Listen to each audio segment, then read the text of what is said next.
Bom, hoje tem Corinthians e é exclusivo aqui. Sim. Aí a Lili Nascimento, claro, tá de volta direto da Argentina, porque tem a Milton Rodrigues. Olha a equipe. Lili e grande elenco, hein, Lili, pra hoje?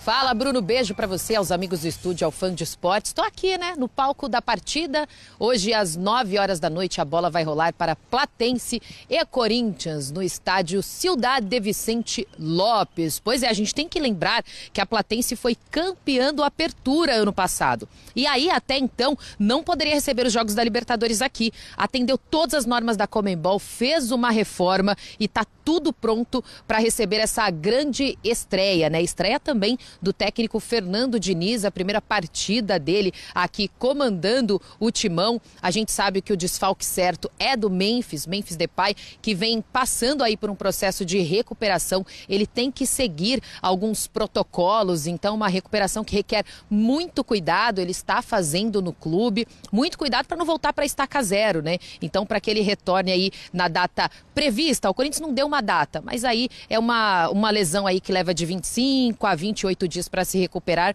e a gente, é claro, está acompanhando. O Yuri Alberto não participou do primeiro treino, passou por uma cirurgia para retirada do siso, mas ele deve estar à disposição do técnico Fernando Diniz também. Estádio tem capacidade para 28 mil torcedores, eu estou justamente virada para cá, porque é bem ali atrás, na tribuna Júlio Adolfo Cosi, que os torcedores do Corinthians ficarão. E a gente já conhece a torcida corintiana. A gente sabe que não é momento bom do Corinthians, tudo que aconteceu lá na porta do CT, mas durante os 90 minutos eles apoiam sim os jogadores e querem quebrar essa sequência negativa de 9 partidas sem conseguir ganhar. Então é claro que o Corinthians busca a vitória, mas vai encontrar a Platense que está a 6 jogos sem vencer e também quer dar uma resposta para o seu torcedor nessa estreia da Libertadores, principalmente jogando em casa. Então será um grande duelo. A gente aguarda mais tarde você, fã de esportes. 9 horas da noite, ao vivo, é exclusivo. Canais ESPN, Disney Plus, no plano Premium. Estaremos aqui,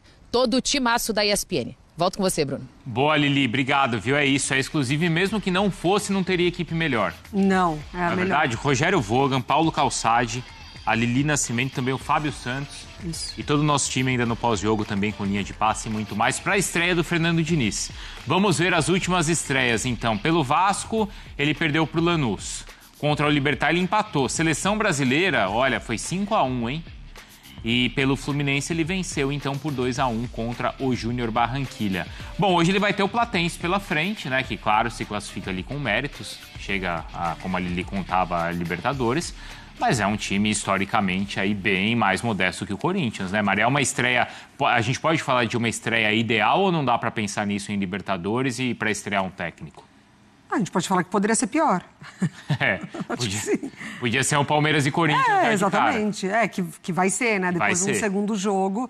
E ele vai ser muito cobrado também por esse clássico já, mesmo sendo o segundo jogo dele. Mas eu acho que sim, é um adversário muito acessível, mas dentro de uma competição que o Corinthians sofre, né? Bastante, assim. Então, temporada passada cai na pré-Libertadores, não vai bem na Sul-Americana.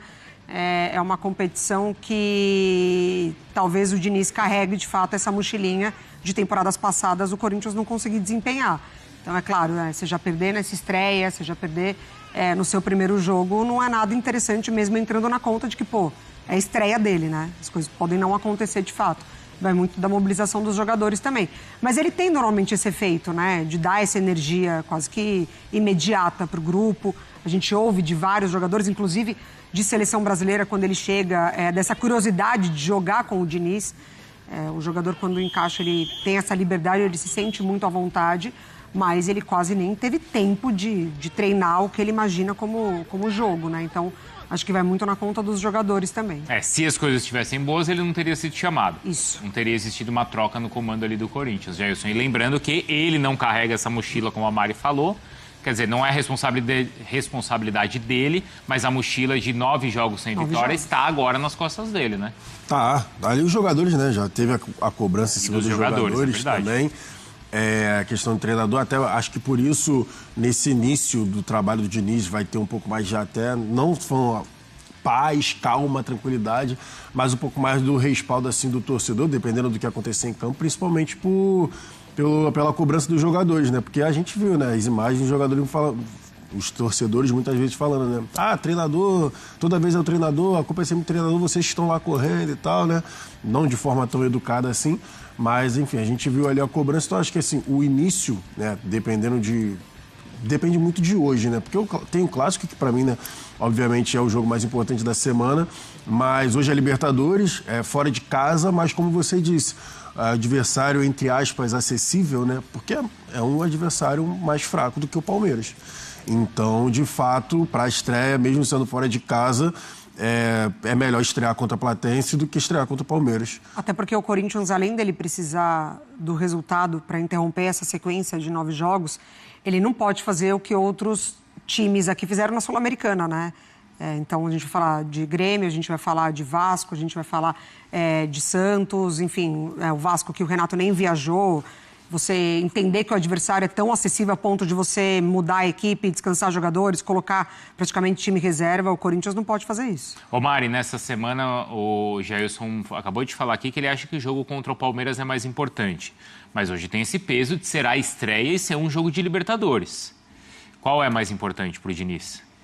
Eu acho que o Clássico tem a sua importância histórica e pensando na torcida, mas eu não sei se o Corinthians entende que a Libertadores pode ser uma prioridade de calendário, sabe? Eu acho que você estrear com vitória em Libertadores pode ser mais interessante, mas é um jogo fora de casa, assim. Não vai ter Se você voltar com um empate, tudo bem. A cobrança vai vir quando receber os adversários. Aí dentro de casa a história é outra, né? A cobrança vai estar na Neoquímica Arena. Exatamente. Então, assim... Seria contra qualquer adversário, ainda mais contra o Palmeiras. Exato. Né? Ano passado você não desempenha contra o Barcelona de Guayaquil em casa. Então, assim, interrompe a sequência, inclusive, né? Do Corinthians na Neoquímica. Eu acho que aí sim. Aí o torcedor vai cobrar que dentro de casa vença todos os adversários do grupo. Mas o Clássico tem um peso enorme, né? O Clássico tem um peso enorme. Tem, porque aí vai ser a torcida ali, né, Jailson? Exatamente, por isso que eu acho. Ainda dá para ele se recuperar na Libertadores, mesmo que não consiga um resultado hoje. Lembrando que, além de tudo, o Clássico por si só, a rodada pode colocar o Corinthians na zona de rebaixamento. Ainda tem isso, né? Isso. E é o Palmeiras na liderança. Exatamente, pronto. Se não tivesse tudo isso, já seria... Se tivesse um em 10º, outro em 11º, já ia ser uma confusão. Um em primeiro e o outro podendo entrar na zona de rebaixamento. São 9 jogos sem vencer. Qualquer vitória agora de Campeonato Brasileiro é importante para o Corinthians. Num Clássico, mas ainda. Isso. Em 2 dias, o Diniz vai ali só na conversa? E a conversa é suficiente para ele conseguir implantar alguma coisa? Bom, o suficiente não é, né? Mas o que ele vai poder fazer? Acredito que é mais ali, o primeiro passo é dar confiança, né, para os jogadores, tentar mostrar em vídeo, basicamente, o sistema dele que ele gosta de fazer. Provavelmente a gente vai ver algumas alterações em relação à forma que o Dorival estava montando, principalmente, ao meu ver, em relação aos pontas. Pelo menos de prévia, né, a gente já leu o nome do Kaique, né, que a gente estava falando com a Lili, inclusive, que pode ser esse cara de velocidade, que a gente estava cobrando em relação a ponta, e não colocar só os jogadores, né, 4 volantes, sendo que 2 deles para jogar como jogadores abertos. Enfim, a gente vai falar também dessa parte tática do Corinthians com o Diniz, mas eu acredito que é mais em cima disso, é confiança em cima dos jogadores e ele aos poucos vai ali tentando passar para os caras, mas não adianta, em 2 dias não vai, eu acho que ele vai herdar muito ainda, hoje a gente ainda vai ver muito ali o Corinthians ainda com o DNA do Dorival. Porque até para o jogador, você não muda, né, em 2 dias, assim, a hora que a coisa aperta, você vai muito pela memória que está mais fresca ali, né? Vai nessa coisa do ânimo que o Corinthians, mesmo no ano passado, com o mesmo treinador, mas de uma competição para outra mudava. Exatamente. Virou a chave, agora é Copa. Escolhia, né? Tinha essa, né? Tá isso no imaginário do torcedor. Bom, tem análise então especial aqui no Sport Center, claro, envolvendo o que pode ser o time de Fernando Diniz.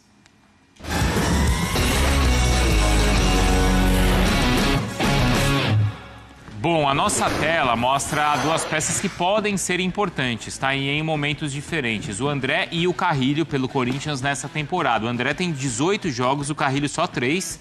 O jovem marcou mais gols, fez 3.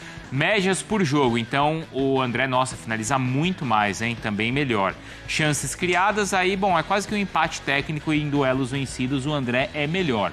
Bom, um dos objetivos do Diniz também é recuperar o jogador peruano.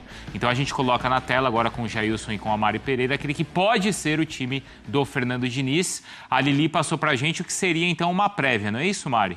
Exatamente. Sim. A prévia é mais ou menos assim, né? Vamos falar rapidinho, né? Hugo Souza, Mateuzinho, Gabriel, Gustavo Henrique, Bidu, Ranieri, André, Bidon, Garro, Kaique e Yuri Alberto. Assim, a gente, só pegando em relação à tela, né? O André, muitas vezes, fazendo isso daqui, né? Com o Dorival. A gente via muito disso aqui, eles fazendo as pontas. E, ao meu ver, eu prefiro ver o André como até esse cara surpresa aqui, né? Muitas vezes a gente viu o Carrilho também fazendo isso daqui pelo lado direito. O que eu acredito que possa acontecer, que é algo que o Fernando Diniz gosta muito, né? Vai fazer basicamente a saída de 3, que o Ranieri já fazia, mas às vezes o Ranieri fazendo, né, pelos lados, não centralizado. O Fernando Diniz fez isso com o André, fez isso com o Hugo Moura no Vasco também.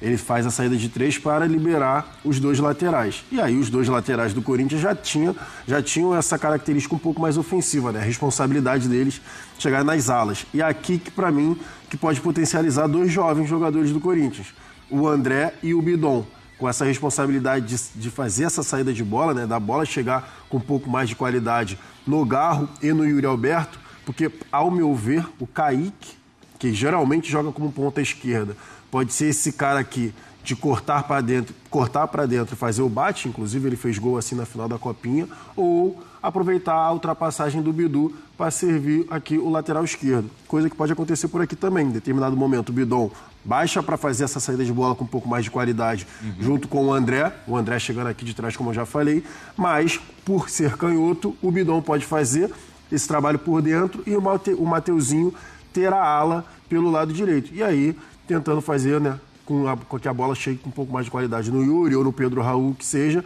e o Garro sendo esse cara para flutuar por trás do centroavante, do Yuri Alberto, tentar chutar de fora da área, ou também chegar ali, né, por trás do Yuri para finalizar as jogadas. Então, porque o Garro, ele não conseguiu encaixar o Garro com o Bidon, né?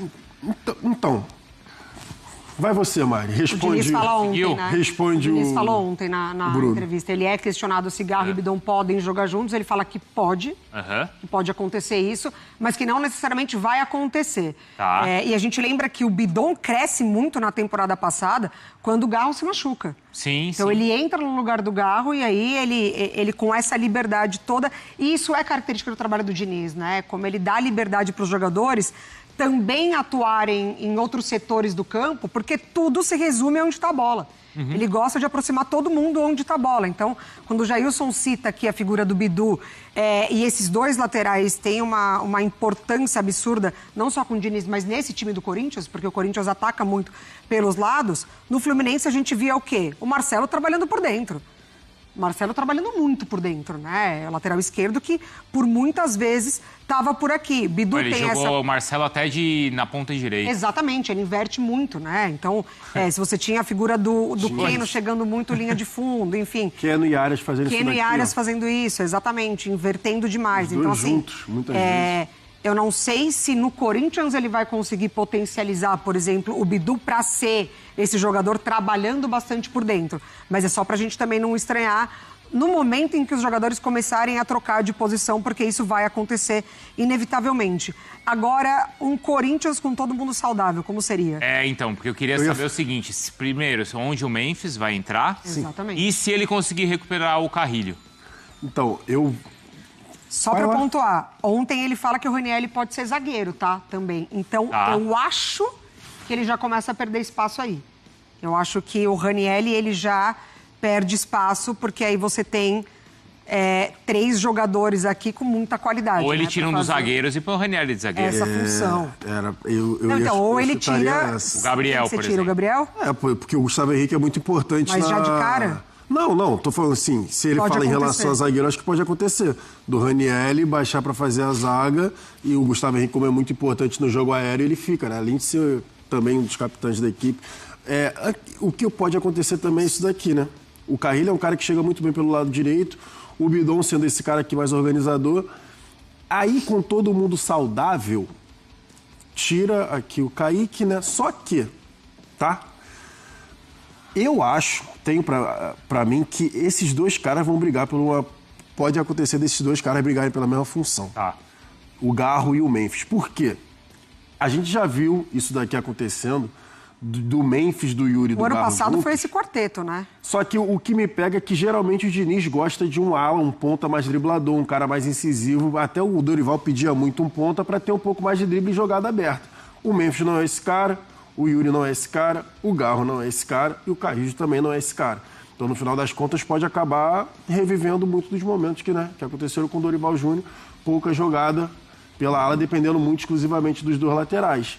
Então, talvez a gente, aproveitando até que o Garro não vive dos melhores momentos, isso daqui pode acontecer. O Memphis jogando um pouco mais por trás e ele tentar, vai que algum menino suba de produção, né? Pode ser o próprio Dieguinho, o Caio César. O Lineker também trabalha pelos Kaique, lados, né? Pode ser esse cara de jogar aberto por trás aí do centroavante. Então,